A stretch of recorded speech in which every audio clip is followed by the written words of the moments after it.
Good evening, welcome back. Before I start, big shout out to Glasgow Magnet Fishing. You'll find them on Facebook. Give them a wee look up and see what the exciting stuff they're getting up to. So this one here is Vauxhall, what's this called again? Insignia, Vauxhall Insignia. And it's in tonight for some rear springs. I think both of them are broken. Quite a common repair. So what I'm going to do, get it in the workshop, jack up the back end and see what needs done to get these things replaced. So because I'm going to be raising the rear end of the vehicle, the first thing I'm going to do is I'm going to leave it in gear. I think what I'll do is I'll let the handbrake off as well, just to see in case I need to sort of spin the back wheels. So on the Vauxhalls, it's got this electric handbrake there. So what I need to do is turn the ignition on till I get the lights and press the clutch and the brake pedal in. I should be able to release this. You can just hear it there.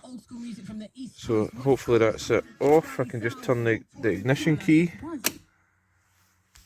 and that should be that. So I'm going to put it in first gear so it doesn't move.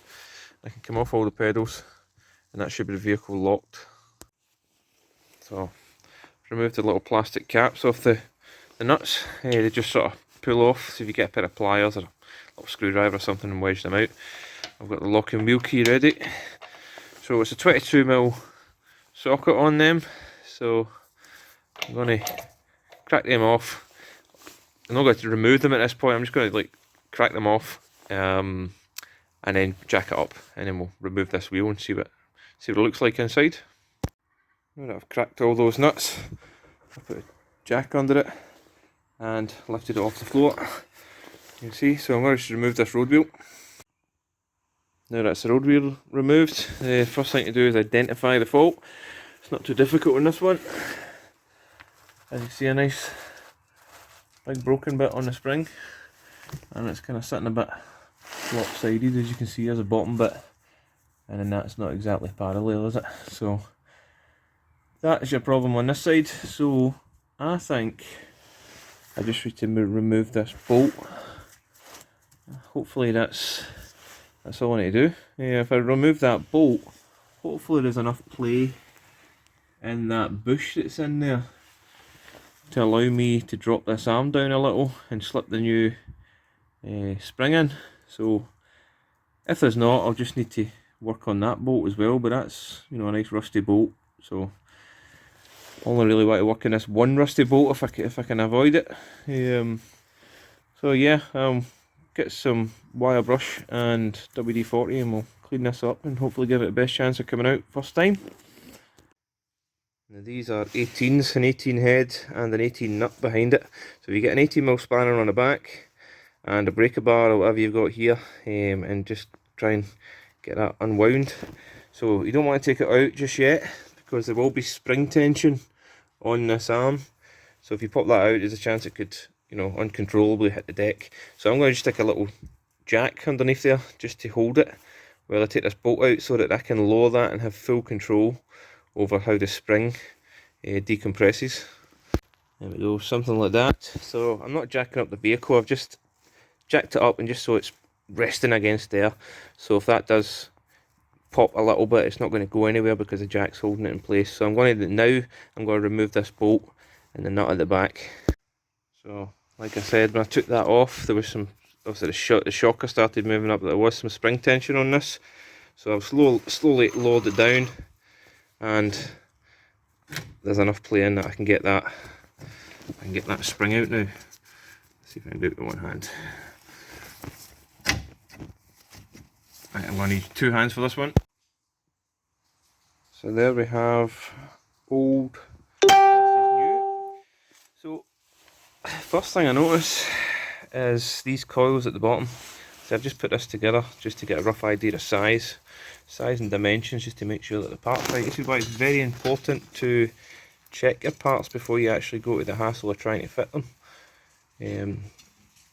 So if I look at this, as you can see, the coils at the top seem fine. At the bottom, as you can see, there's a sort of winds a bit tighter at the bottom. So this could be like obviously a squash damaged spring. However, I've had a quick look at the other side and that is the same. So I'm thinking that this vehicle is fitted with lowered suspension springs, and the one that I've got here is a standard suspension spring. So I'm just going to do a little check against what the ones are available and see where that takes us. But if that is the wrong spring, then it stops playing till tomorrow, because as you look outside it's dark and it is 10 AM, or 10 PM. So yeah, this is the kind of problems you come across when you're working on vehicles at night. Is during the day I could just go and fix this within half an hour, it'll be swapped, but yeah, you need to wait for the morning. Yeah, so that just stops play until tomorrow, I think. So I think it's might as well just time for me to go home. So I'll see you in the morning. So it's the next day, and we have some new parts. As you can see, this one looks a lot better than this one. So I can box these up, take them back, and we have the right parts now, so I can get this job finished. So I've got another jack poised and ready. So this should be fairly easy. This arm, I say, moves about quite a bit.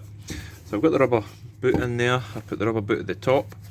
So my plan is I'm just going to slot the spring in, and I'm going to use the jack to lift it up. Actually better with a little tiny jack, like a little one I had earlier, but someone's went and borrowed it, so I'm just going to use one of the bigger ones. It will do the same job, just a bit more cumbersome. So I'm just going to slot that spring in on these ones. Sort of tight coils go to the bottom. So I'll slot this in.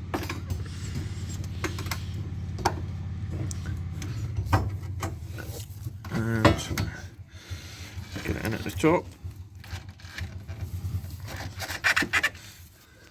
So you're just making sure that it's seated. Let's see if I can get you in there. There you go. So it's sitting on. There we go. See, it's sitting on the little ring there. Same again at the top. Make sure that it's sitting on the little ring and it's engaged with the lug that sits inside there. So all I've got to do now is put the jack underneath it and compress that spring. Compress the spring. At the same time, I need to get this bolt hole to line up with this one here. So it may sort of move about a little bit, so I'm just going to try and control it with the jack.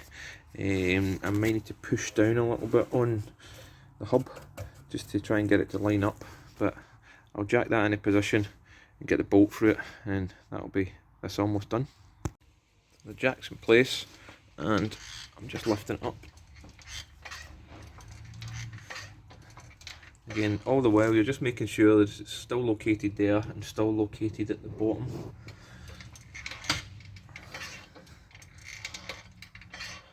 I'm going to use two hands for this.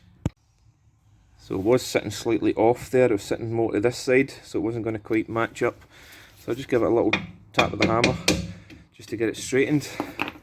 And I think once I push down on this, as you can see, that's going to slot in, so I just need to jack it up a little bit higher. Maybe push the hub down a little bit while sliding the bolt through there. So I'll let you get back to you when that's happened. Almost there. I just had to give that little tap just on the top of there, just to try and wedge that in, because it is quite a tight fit. So I reckon a little bit more with the jack. Maybe tap this down a little bit, and then that should line up. And that should be enough to get that in. So I'll take the nut off the screw. It's always good to put the nuts on the end of the screw so you know what part's what. So kind of getting into the habit of doing that. That way you don't get all the nuts and screws all mixed up. So I reckon if I put this in here, I can give us a little tap. I'll wiggle that out. It's almost in. A little tap to push it home.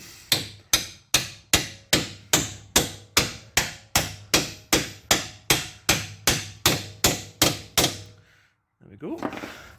So not in the back of it.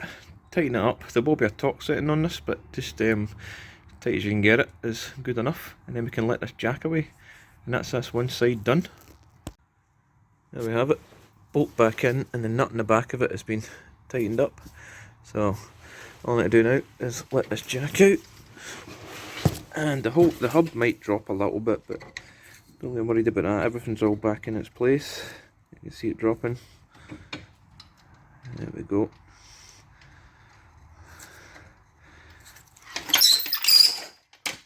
So that's you.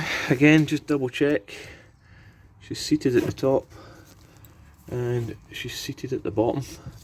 And congratulations, you've just replaced a spring on a Vauxhall Insignia. So all I've got to do is put the wheel back on, move over to the other side and do exactly the same thing.